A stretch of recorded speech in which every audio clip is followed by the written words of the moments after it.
नमस्कार दोस्तों, आप सभी का स्वागत है एक बार फिर से हमारे YouTube चैनल शिवानी को सुना में।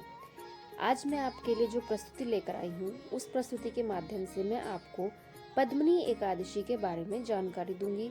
पद्मनी एकादशी किस दिन पड़ रही है, इसके शुभ मुहूर्त के बारे में मैं आपको जानकारी दूंगी और साथ ही साथ पद्मनी एकादशी के दिन हमें क्या करना चाहिए, क्या नहीं करना चाहिए, पूजा करने का क्या विधान है, वो सब बताऊंगी।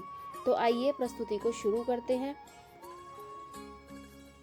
हिंदू पंचांग के अनुसार सावन माह में आने वाली पद्मनी एकादशी इस बार 29 जुलाई को है। हालांकि एकादशी तिथि की शुरुआत 28 जुलाई को दोपहर 2:15 पर होगी, जो अगले दिन यानी 29 जुलाई को दोपहर 1:05 पर समाप्त होगी। ऐसे में 29 जुलाई को ही पद्मनी एकादशी का व्रत रखा जाएगा। इसमें सुबह 9:33 पर ब्रह्म योग रहेगा। इसके बाद इंद्र योग लगेगा। इस दौरान अगर आपको कोई शांतिपूर्ण कार्य करना है तो वह बहुत ही शुभ समय है करने का। हिंदू धर्म में सावन का महीना बहुत महत्वपूर्ण होता है। इसकी वजह सावन में महादेव की सीधी कृपा होना है। सावन में अधिक मास होना और भी अधिक शुभ होता है। इसके साथ ही महीने में आने वाली एकादशी का लाभ और भी ज्यादा बढ़ जाता है। जैसा कि आप सभी को पता ही है कि एक महीने में 2 एकादशी आती है। इस महीने की पहली एकादशी 12 जुलाई को और दूसरी एकादशी 28 जुलाई को है।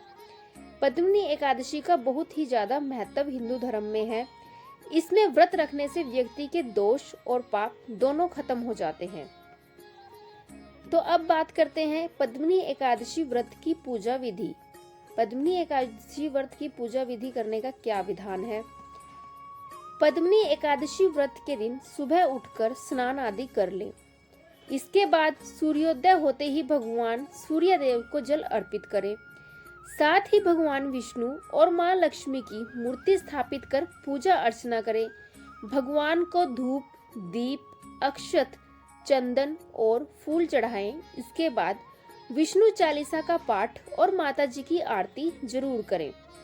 पूरे दिन व्रत रखने के बाद अगले दिन यानी द्वादशी में व्रत का पारण करें। व्रत का पारण कैसे करना है इसके ऊपर मैं एक अलग से प्रस्तुति आपको दूंगी, तो हमारे चैनल को आप सब्सक्राइब करें ताकि आपको इस प्रस्तुति के बारे में भी जानकारी समय से मिल जाए। इस दिन हमें पूजा पाठ करने के साथ साथ दान भी जरूर करना चाहिए। इसका आपको शुभ फल मिलेगा। इस दिन मंदिर में जरूर जाना चाहिए और श्री विष्णु जी का आशीर्वाद जरूर लेना चाहिए। जैसा कि आप सभी को पता ही है कि मल मास लगा हुआ है। मल मास की एकादशी यानी कि पद्मनी एकादशी का बहुत बड़ा महत्व है, क्योंकि पद्मनी एकादशी 3 साल में एक बार आती है और मल मास भी 3 साल बाद आता है।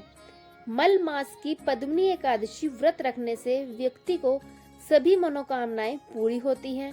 व्यक्ति के जीवन में सुख, शांति और समृद्धि आती है। 3 साल बाद आने की वजह से इस एकादशी का व्रत करने से बहुत ही ज्यादा लाभ होता है। इसके कारण पद्मनी एकादशी का जो व्रत है वो 3 गुना बढ़ जाता है। इसका जो लाभ हमें मिलता है, इसलिए हमें इस एकादशी का व्रत जरूर करना चाहिए। एकादशी व्रत रखने से यश और कीर्ति में बढ़ोतरी होती है। व्यक्ति के पाप नष्ट होते हैं। संतान को सुख की प्राप्ति होती है। सभी एकादशियों में पद्मनी एकादशी का एक विशेष स्थान है, इसलिए इस एकादशी को बहुत ही महत्वपूर्ण एकादशी कहा जाता है। ऐसे में पद्मनी एकादशी के दिन भगवान विष्णु की पूजा करने से हर एक इच्छा शीघ्रता से पूरी होती है। मान्यता है कि पद्मनी एकादशी के दिन श्री हरि के साथ मां लक्ष्मी की कृपा भी प्राप्त होती है।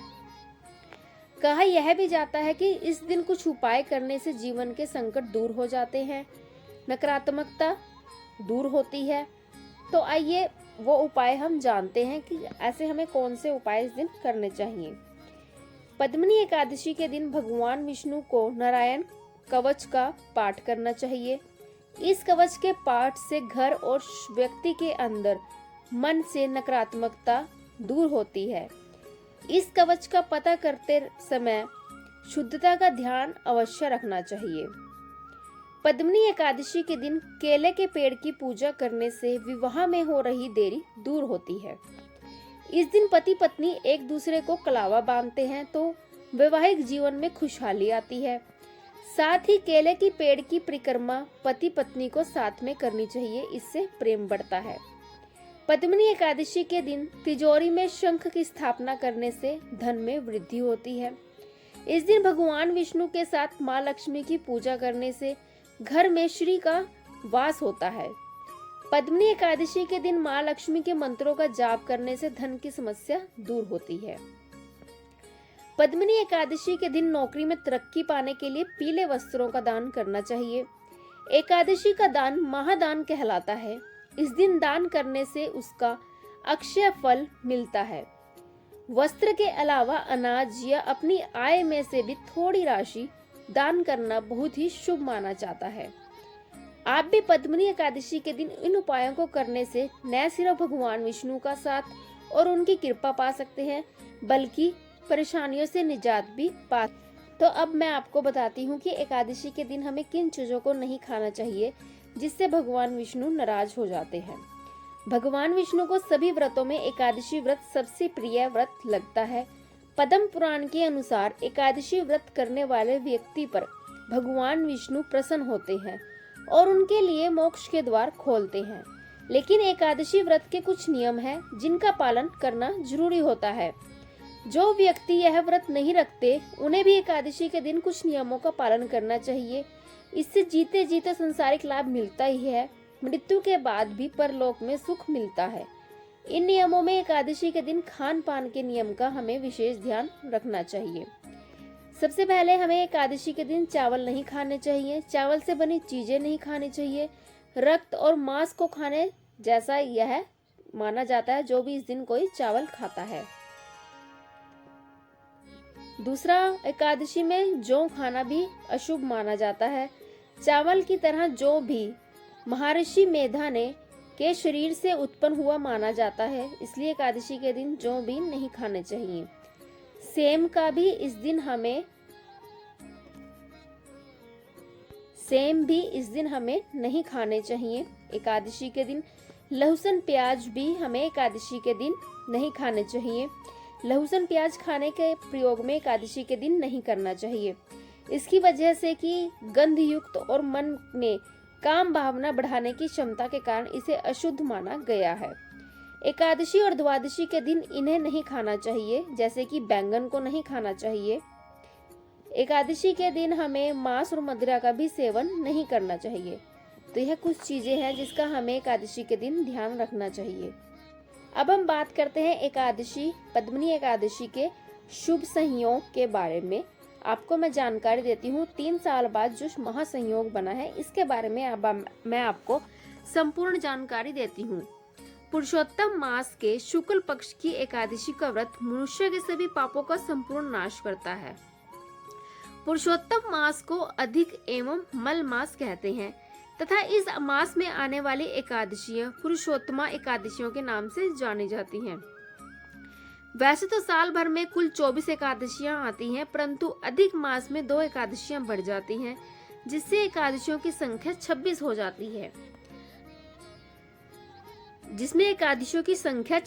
जाती है।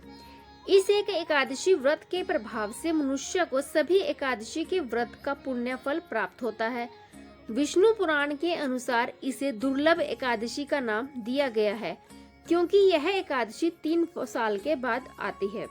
व्रत करने के लिए एक दिन पहले व्यक्ति को व्रत करने का संकल्प करके सच्चे भाव से व्रत करना चाहिए। इस व्रत से बढ़कर अन्य कोई यज्ञ, तप, दान या पुण्य नहीं है।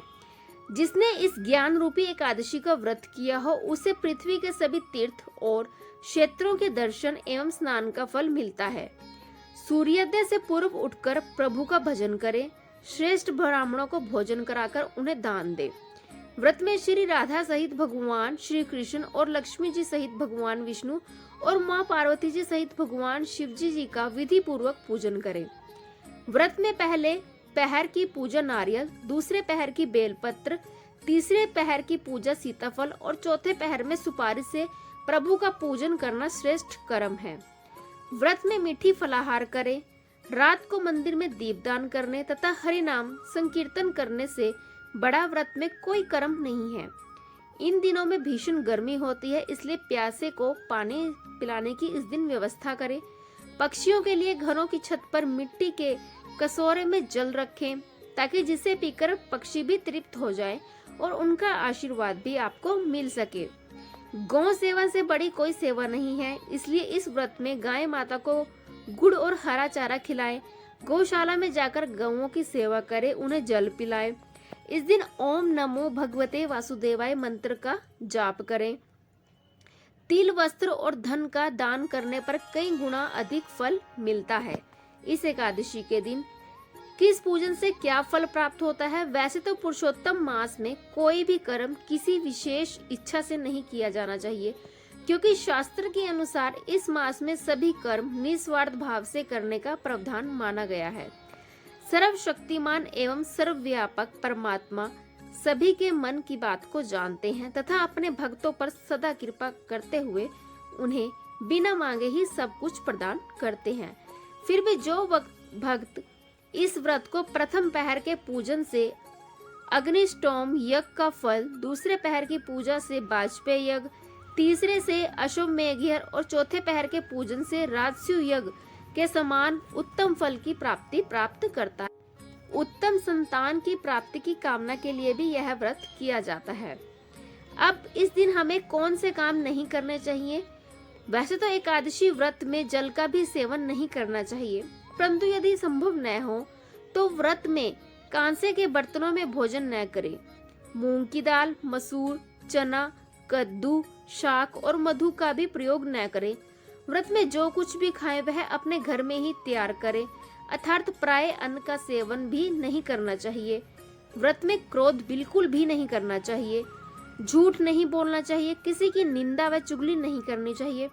ब्राह्मणों और गुरु की निंदा करना महापाप है। विद्वानों कहते हैं भगवान विष्णु जी के प्रिय भक्तों को सदा ही एकादशी व्रत का पालन सच्चे मन से करना चाहिए। उन्होंने कहा है कि पद्म पुराण के अनुसार पक्षियों में गरुड़, नदियों में गंगा, मासों में पुरुषोत्तम मास जितना श्रेष्ठ है, उतना ही तिथियों में एकादशी तिथि का यह व्रत बहुत ही पुण्यदायी और फलदायी है। इस व्रत में बिना मांगे ही भक्त को सभी सुखों की प्राप्ति होती है। वैसे तो पूरा मास दीपदान करने का बहुत ही महत्व है, परंतु एकादशी व्रत में दीपदान करना तथा रात्रि में कीर्तन करना बड़ा कोई कर्म नहीं है। तो यह थी हमारी आज की प्रस्तुति। अगर आपको हमारी यह प्रस्तुति अच्छी लगी हो, चैनल को लाइक, शेयर और सब्सक्राइब जरूर करें। मैं आपको अपनी एकादशी की अगली प्रस्तुति में इस एकादशी व्रत के पारणा के बारे में जानकारी दूंगी। अगर आपको हमारी यह प्रस्तुति अच्छी लगी हो, चैनल को जरूर सब्सक्राइब करें, घंटी वाला बटन भी जरूर दबाएं, ताकि आपको हमारे चैनल पर आने वाली कोई भी प्रस्तुति हो, आप उसकी जानकारी समय से लेते रहें। धन्यवाद।